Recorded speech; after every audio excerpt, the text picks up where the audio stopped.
welcome to the Westin MCAT podcast with your host, Ahmed and Eric Olson. Welcome back, everyone, to another episode of the Westin MCAT podcast with Ahmed and Eric. Today, we'll be looking at the theories of emotion and, the different types and how they sort of manifest, because obviously emotion is everyone's favorite topic to talk about. Jokes aside, Eric recently moved into your new residency program, a couple weeks in now. How are we feeling? I'm ready to look at your spots that you want me to take a look at. No, just kidding. Nice. I feel like this week I got every question wrong that was asked to me. It was like, we work at the Veterans Hospital. A lot of the U.S. training programs, like you rotate through a Veterans Hospital. And it's an interesting experience because it's like a very specific population of like primarily white, older gentlemen who have like a specific set of kind of problems that they have. A lot of them have a lot of sun exposure, and so they, in other clinics we'll see a lot of rashes and other things, but with the VA population we see a lot of skin cancers. And they have a mechanism in place that they can, like in Alabama, the VA in Birmingham, the VA hospital is like the only one in the state, I believe, is the only hospital in the state. And our dermatology program like covers the whole state effectively. And so if you live like, 3 or 4 hours away in another part of Alabama, like you're probably not going to come up to see us. And so there's a mechanism in place where they can go to a different kind of like satellite clinic and they'll take pictures of like the rash or the spot or whatever and send it into us. And then we, take a look and we say either like, this is okay, don't worry about it, or, maybe you need to come in and see us. We need to take a better look at it or something like that. And so at the end of like a clinic day at the VA, they'll give us, a handful of patients to like look at these photos. And then we kind of come up with a plan on our own and say like, oh, I think this might be a cancer. Like we need to biopsy it, or I think this is fine. Or like, put some cream on this or whatever. And so the other day I was at the VA and I saw, I think 5 of these photo visits at the end of the day. And I like went through each one and came up with my plan.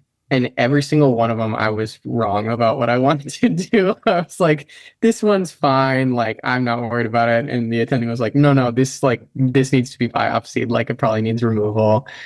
And the next one I said it needs removal. And she said it was fine, not to worry about it. So I definitely I'm feeling pretty small, not in a bad way, but just like, yeah, I know that there's a lot to learn still. And it's an interesting time of kind of like starting over, and there's a lot to learn. So it's been fun. Still 3 more years of residency for you, right? 3 more years to learn. Yeah.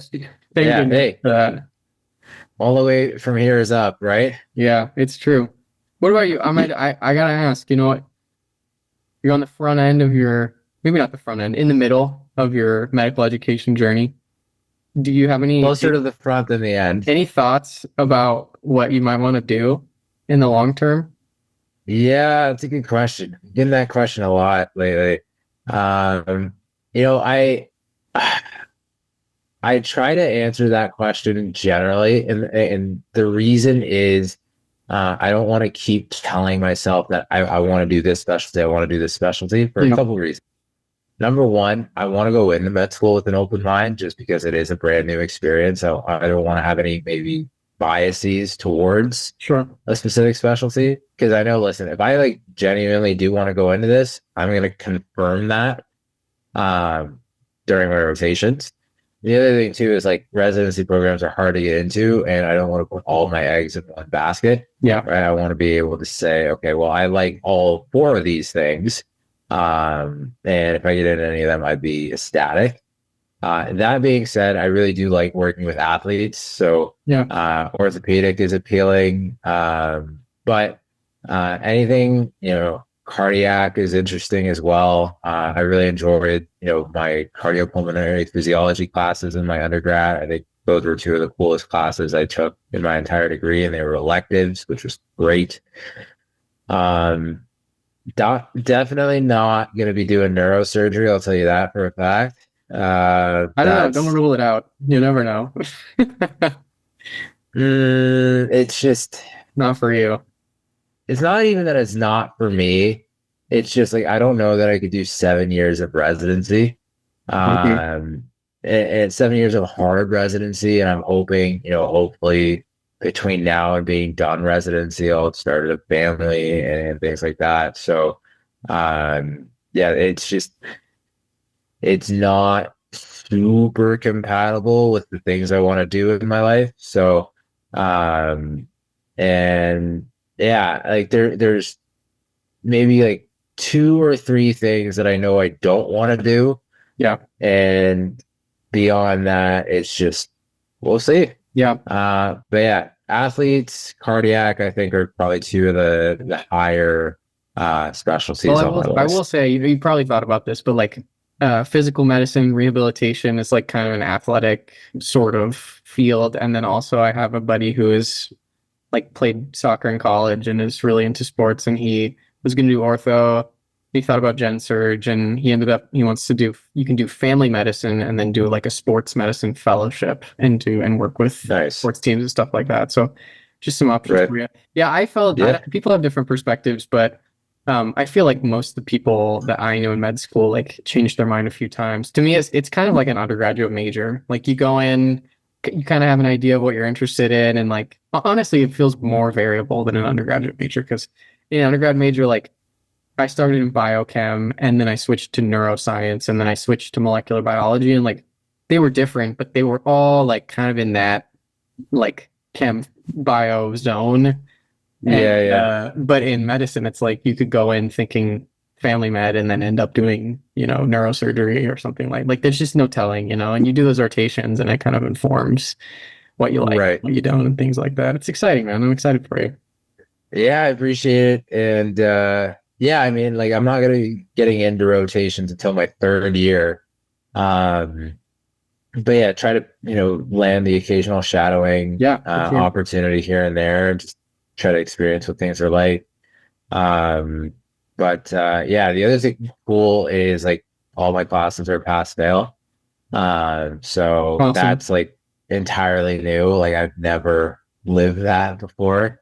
So I'm gonna have to learn how to play that game, because like the game has always been, score as highly as possible for me. Yeah. And Yeah. now the game is like 71 is the same thing as a 99. It's like, oh, I'm just like, I think that's the thing I'll try to figure out the most in that first month is, you know, how much work do I need to put in to learn the information to understand it, as opposed to learn it to like get a grade. Yeah. And then just like understanding what level of work corresponds to what kind of grade. And then from there, I'll have a better idea, what I can do in a week, Yeah. I remember taking the first exam in med school, and it's like such a black box, because I don't know. I don't remember feeling that way in undergrad, but it was just like anything can happen on this test. It could be super easy. It could be impossibly hard. I studied a ton, like way overstudied, just because I was like, I don't want to fail, Yeah. I fail. Yeah. And I found that people, I'll be interested to hear your experience, but also like a good dichotomy of like some people that just like studied a lot and did as well as they could all the time, and other people who like did kind of what they needed to do only to pass. I had a hard time. Not that I had a hard time getting into the like pass fail mentality. Like Yeah. I wasn't like killing myself to study as hard as I could, but I studied, reasonably hard and did pretty well. Yeah. The exams, like more than you needed to do. And looking back at it, it's like, I don't think it really benefited me much. But you want to build a solid foundation. You don't want to be scraping by. You know what I mean? At Yeah. least that was my kind of approach to it. But I think also like if they thought that being a pass student was like dangerous, they wouldn't let you do that, right? Like even getting 70% or 75% is like you kind of your stuff at that point, like to an acceptable level, right? Yeah, and I think I'm very much like you, Eric. Like I'm not really wired to just kind of like it's hard for me to say, yeah, I'm gonna settle for whatever grade unless I like really have to. Like if I've just got like one of those weeks, and Yeah. it's like, hey, listen, all things considered, like going from a 75 to an 85 on this test is like low on the list of priorities. So be it. It's And I good think to have the flexibility, right? that's exactly what I was gonna say. Yeah, it's an option. You don't necessarily have to take it. But like with our program, at least from what I've read, there are like certain scholarships for top performers in certain classes. And so I was actually having this conversation with a buddy of mine the other day because it really ends up being a gamble, Yeah. right? Because if you work your tail off and you're like just outside of like that, we'll say eligibility criteria. I don't want to say you wasted your time, but like you kind of wasted your time. Yeah, a little bit. Yeah. Whereas like, you could have gotten, anywhere from 5 to 10 percentage points lower, maybe saved 2 hours a week. And that's probably a conservative estimate. You put those hours towards maybe like shadowing or just, doing something fun and you may end up having a better experience. But these are all like the little things that I still have yet to learn is like, what is scholarship funding look like? How easy is it to get scholarship funding? Like that kind of stuff. And I remember, you mentioned the black box of the first exam. And honestly, I felt that way about my first undergrad exam. I remember walking into it and I was just like, here we go, like this college exams, like let's see how this goes. And it was just like it was like a regular high school test, and I was like, oh, okay, like this is how it's gonna go. Cool. All right, let's do this. And I think reflecting on my first test in college, that gave me so much confidence that like, okay, like these questions are not coming out of left field. Like these are things that I can prepare for. This is manageable. And like, honestly, I equate it to like anytime I would play a football game. Like I would always be nervous before any football game. I would always tell my coach, hey, listen, first drive, give me a designed run. I need to take one hit and then I'm good. Right. I take that first hit in the game when it's hopefully scripted. If it's unscripted, that doesn't really help. But if I just get a designed run early in the game, now I'm like, all right, I'm settled. I took my first hit. Yeah. That's what it's gonna be like today. All right, cool. Yeah, and you'll get to that point. You'll do that. I will just say, less people think that we're just trying to like scrape by and slack. That, and you kind of alluded to this, but like if you can spend dozens and dozens and dozens of hours in a week studying, but you could also like reallocate that time.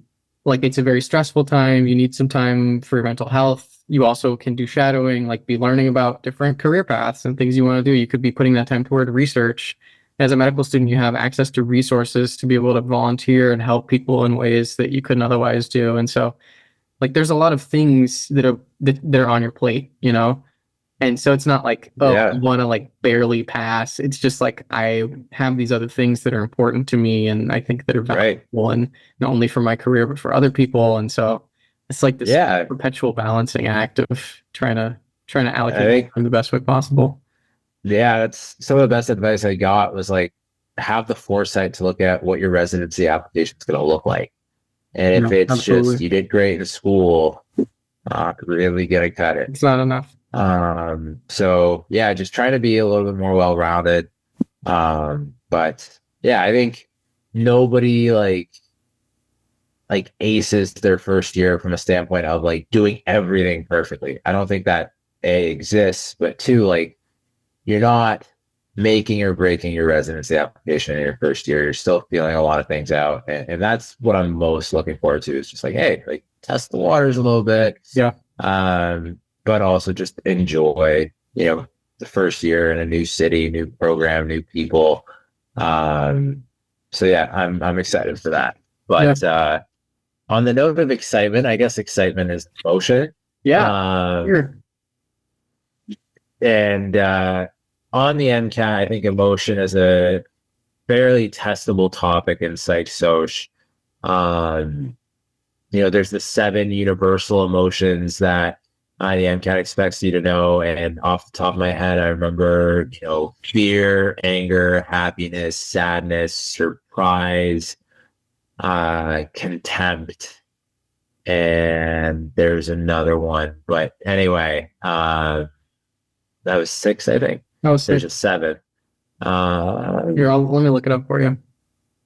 All right, hold on. Let me try again. I'm gonna get irritated. So happy, sad, fear, anger, surprise, contempt. I'm like pretty certain of. Was confused one? No. How many did you say? Like 5? I said 6. Happy, sad, anger, fear, surprise, contempt. Well, have you seen Inside Out? No. There are 4 emotions in Inside Out. Okay. It's the premise. It's like Not it's particular. like you're like inside this little girl's head, and she has like her Okay. emotions that are like helping direct her like behavior and stuff like that. And in Inside Out, it's happy, sad, and anger and disgust. So disgust is the one that you're missing. Right. Yeah. Which feels like Fair a weird enough. emotion to be one of this essential 7 emotions, but I was gonna say, yeah, like what kind of world are we living in? yeah. I mean, it's good that you forgot that one, right? That means you probably don't feel it that much. Yeah, hey, yeah, hey, I like that. Bringing out the inner optimist in me. I agree though. Their emotion can like tie into a few different things, and we talked about like memory the other day. Memory is one of the places where emotion will come in. It like highlights your memory, but like maybe makes it less reliable, things like that. Sure. But one of the ways that emotion will be tested as well is with these theories of emotion. That's kind of what we want to talk about today. Is there are 3 main theories of emotion, and we kind of need to know the differences between, and maybe some of the weaknesses or some of the strengths and things like that. And I think what's important to remember, there's theories of emotion, there's theories of like cognitive development and theories of emotional development and stuff like that. And all of these theories, like, we like some of them more than others as pre-medical students because they make more sense based on kind of the way that we see the world. But I think what's important to recognize is, generally speaking, like, there's not that one of them is correct. You know what I mean? Yeah. Like, they're all things that these researchers have kind of come up with and like maybe help to explain things, but they're not perfect, right? And so recognizing that, recognizing strengths and weaknesses of some of these things, and then trying to make it so that we're not seeing the world according to one of these theories and not the other, I think is important. Not necessarily for the MCAT, but I wouldn't take any of these as gospel. They're kind of frameworks that we use to understand the way things work, but none of them are perfect. Yeah, and I think that's perfect advice. Not one of these is like right or wrong per se. It's more so just like these are different interpretations. These are different ways of conceptualizing emotion, and that's really like the extent to which I would go. Yeah. But just understanding the major similarities and differences, I think, is the biggest thing. So let's start maybe with the James Lang theory of emotion, because that's where most people will start. Yeah, I would say, I'm sorry to interrupt you. I interrupt you all the time, so sorry. But every time, maybe this is just a silly thing, but like every time I thought about the theories of emotion, every time I read about it and things, I would read it James Lang, Cannon-Bard, Schachter Singer, in that order, every single time. And it helped me because there was just no variability there. And I would remember kind of the definitions or like what those theories held in that specific order. And that way, every time I was thinking or, I saw the options on a test, I'd be like, okay, James Lang, that one's first.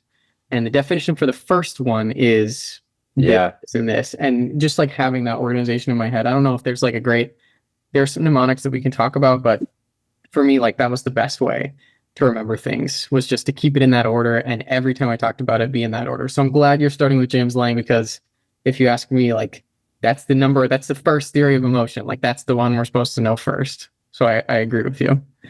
Right. And with the James Lang, we're basically saying, stimulus leads to arousal, leads to emotion. Okay. I'm sweating means I'm nervous, right?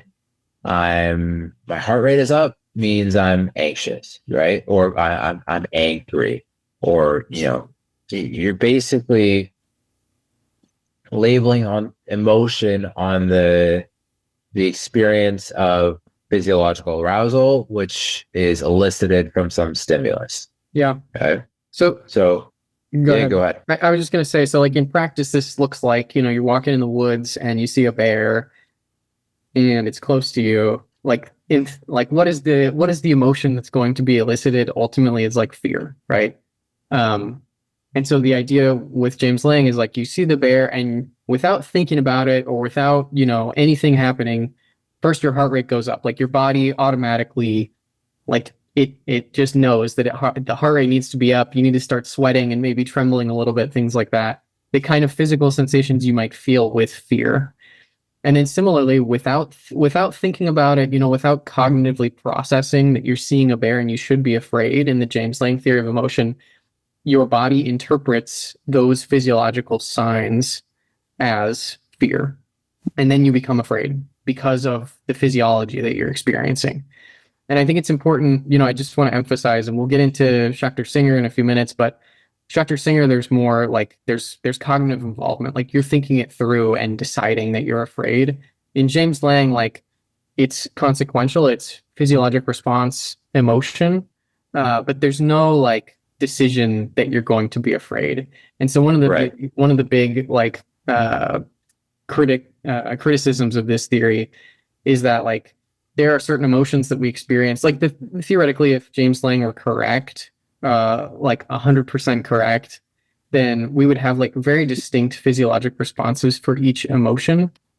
Maybe we do, and we just haven't elucidated those differences yet. But like, if you can imagine, like you're excited versus you're afraid, Right. like your heart rate's going to be up. You might be a little bit jittery. You might be sweating a little bit. And those physiologic responses are very similar. And so the issue with the James Lang theory is like, if you have like physiologic responses that are leading to emotion, then you should have very different physiologic responses for each emotion, right? But a lot of the emotions we have like similar physiologic responses. So then the criticism is like, how are we differentiating between excitement and fear, for example, if we don't have like these, measurable or noticeable physiologic differences in those emotional states? Yeah. And I think that, that's important to understand when it comes to contrasting with, the two-factor, the Schechter-Singer method theory that we'll talk about in a minute. But yeah, just to recap, stimulus leads to arousal, leads to emotion. Yeah, and I was just going to say, we use arousal a lot because it's the easiest one to talk about. But like whatever physiologic response might be associated with sadness, that would be the alternative. Like maybe you're crying, right? Like you start to cry. That's like a physiologic response, and then you're sad because you were crying. You know what I mean? Right. Yeah, exactly. And I think that's a great point. Like arousal, I think, is the default. But like you mentioned, crying or trembling or whatever the physiological response is, that it could be a number of things. But contrast that now to Cannon Barr, where really it's just a one-word difference from stimulus leads to arousal, or physiological response leads to emotion. It's stimulus leads to physiological response and emotion simultaneously. Yeah, and it's just a difference of, I wish it would be good to like look up a graphic of this. which is a funny thing to say for a psych-soc topic, because I feel like graphics for psych-soc are not quite as helpful as like for OChem or for, physics or something like that. But like just the idea that instead of having like this linear progression of like stimulus, response, emotion, right? That it's like stimulus, response, and emotion are like simultaneously happening. And so there's no like interpretation, either cognitively or otherwise, of the physiologic response. There's no interpretation of increasing the heart rate. There's no interpretation of tears or anything like that. It's just you have this stimulus and you're both like maybe your sympathetic nervous system is activated at the same time that your brain decides that you're sad, right? Yeah, and that's exactly it. The labeling of emotion is independent of the what's the word? Processing of the physiological response. Yeah. Whereas, go ahead. Sorry, go ahead. No, I was just going to say, I always thought of my mnemonic for I don't have a great mnemonic for all of these, but my mnemonic for Cannonball, maybe you can tell me if you've heard this too, or maybe it's like an old school thing, but was that like, like a cannon, like a physical cannon, if you shoot it off, it's like a big sound and you have like a cannonball shooting out of it at the same time. And so you have like two simultaneous consequences of like shooting off the cannon. They're happening at the same time, right? Like my hands hit, you hear the sound, you know what I mean? And so that the idea is like, you have these two processes. One is physiologic and one is, the experience of the emotion, and they happen at the same time. I actually have never heard that before. That is new to me, but I love it. Like, I think that makes good stuff. Perfect sense. Nice. Yeah, no. And just to recap, like the big differences there between that and James Lang, right?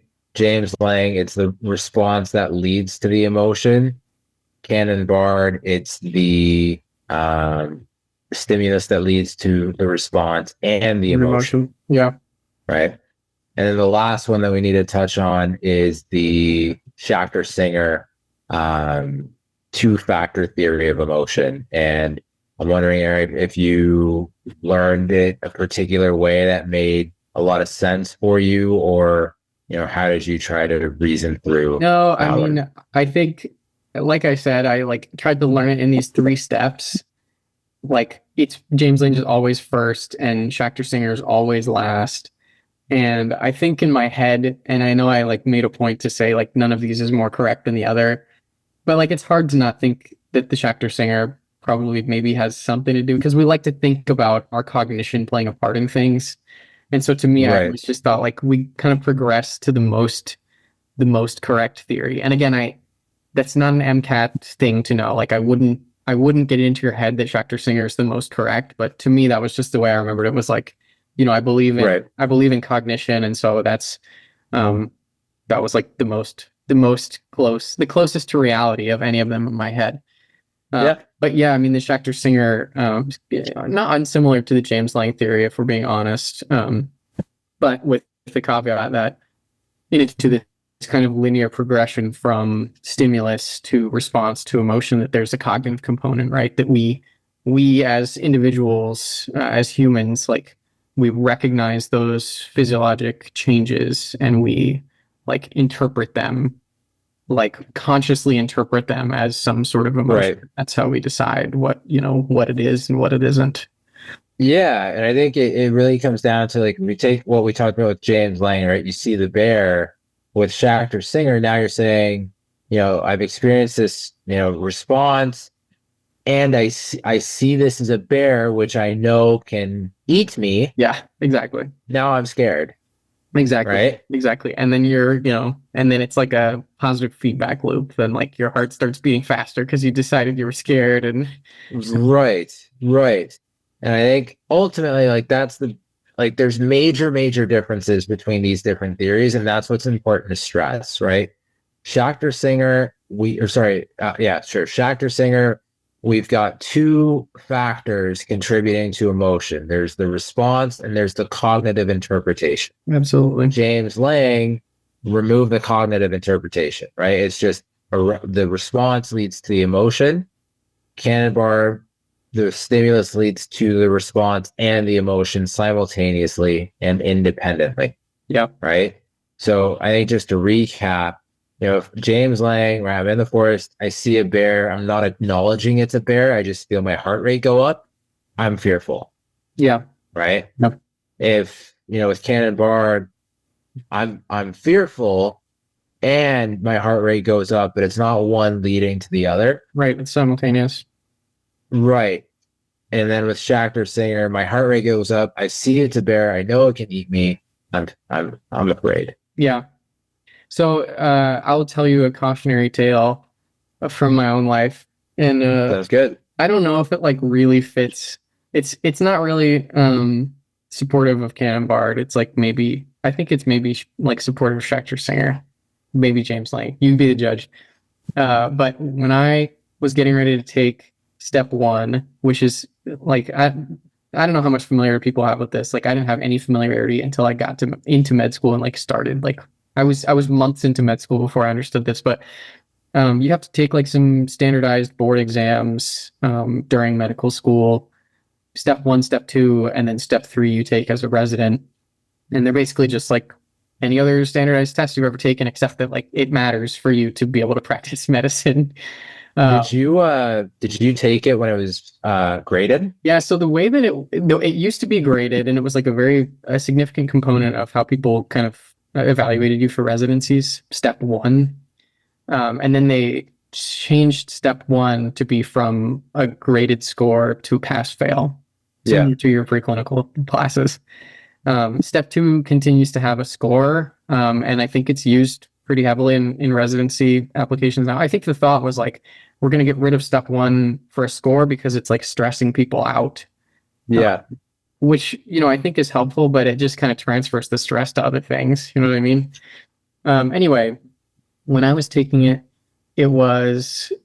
we had our clinical, our like schedule was a little bit weird because we did 1 year, like 14 or 15 months of preclinical basically. And then we did like all our rotations in our second year, which took a little bit over a year as well. And so by the time we finished all our rotations, it was like November of our third year. So we're like 2.5 years in, if that makes sense. Anyway, it doesn't really matter. But that was when we took step 1. It was like 2.5 years in. And they were changing step 1 from scored to pass fail in January of the next year. So it was like a couple months behind. And our administration said, I think someone must have like petitioned them because our administration said, we're going to give you guys the option. So you guys can, because we took it later than most schools. And so the thought was like, most people are going to have a score. So if you're applying for a residency and you think it will be helpful for you to have a score, then you can take it for a score. And if you don't care, or you think it's like not going to be a factor or whatever, then you can wait for another 3 months and just take it in January or February once it's gone past fail. So we had the option. I took it for a score because I knew I was a good test taker. And I think it like really helped me. I don't know. Probably it doesn't really matter. But anyway, what happened was I was getting ready for the test and I was like, I want to be alert and awake. And I don't know, you might have noticed I'm drinking a caffeinated beverage here. And I don't drink a lot of caffeine though. I don't drink coffee. Like I drink soft drinks once in a while, but I was like, I'm gonna get myself an energy drink because I want to be on top of it. And so I brought this like a decently tall energy drink into this test, and me like basically caffeine naive, and I took the test. It's like, I think it's 8 or 9 hours. And so like halfway through, you get a couple breaks. Halfway through, I had lunch and I drank this entire energy drink all at once because, I had been like staying up late and studying a lot. I got a good night's sleep, but I wanted to be like laser focused in. And I went back into the test and I got, 30 minutes in and I was like, my heart was just racing. And, I was like nervous to begin with, but like I said, like I do pretty well in tests and I had prepared, like I was prepared. My heart was racing and I was like starting to shake a little bit. And it's hard for me to remember exactly what happened. I don't remember if like I just became like terrified, or if I noticed, that my heart was racing and that I was shaking a little bit and I decided to be afraid, like Shachter Singer might posit.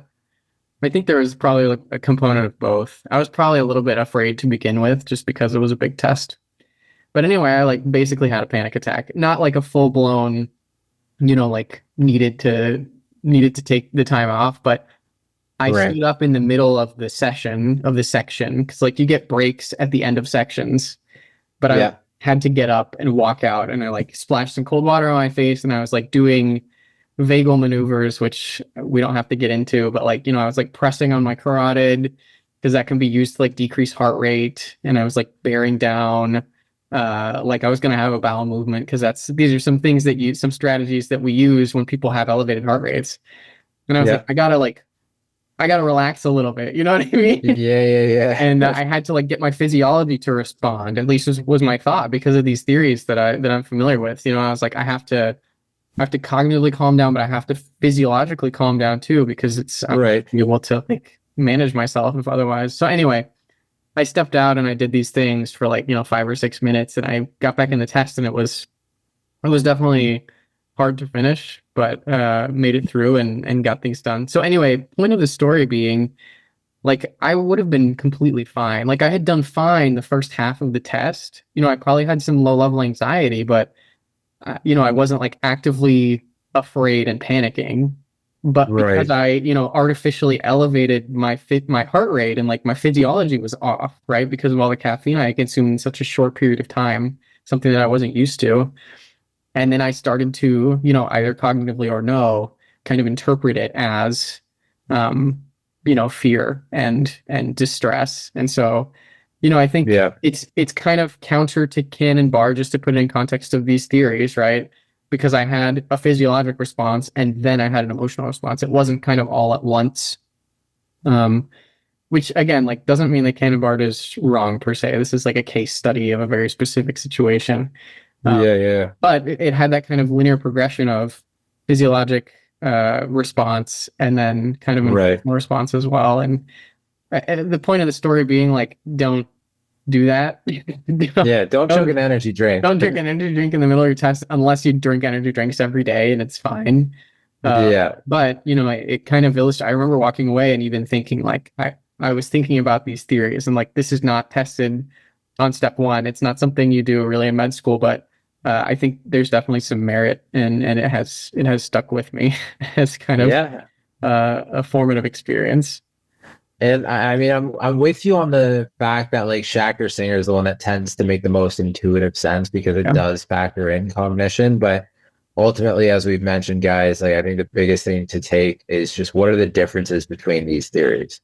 And I think that really speaks broadly to psychosocial as a whole. Like, I always tell my tutoring students, don't just know things in isolation, know the differences between terms, because you can know a term great, but when 3 similar terms are answer choices to the same question, now it's a lot harder, right? So really, really have a difference between each, or not have a difference, like know the difference. Like, I don't want to make it sound like you have to create a difference. Like, there are differences between these things, right? And an easy way to visualize these differences is by having good examples. And so yours there, Eric, with, the exam and how it went, great illustration of Shachter Singer. We talked about different, responses to seeing a bear, right? Use examples to understand the differences between terms, and that'll set you up for success in this section. Is one of the more big picture takeaways from our discussion today. Yeah, absolutely. I don't have anything to add. I think that's a great wrap up, man. Awesome. All right, we'll wrap up there then. Thank you guys again for tuning in to another episode of the Jack Westin MCAT podcast. Happy studying, and we'll see you next time. We'll see you. Take care, guys. Bye-bye.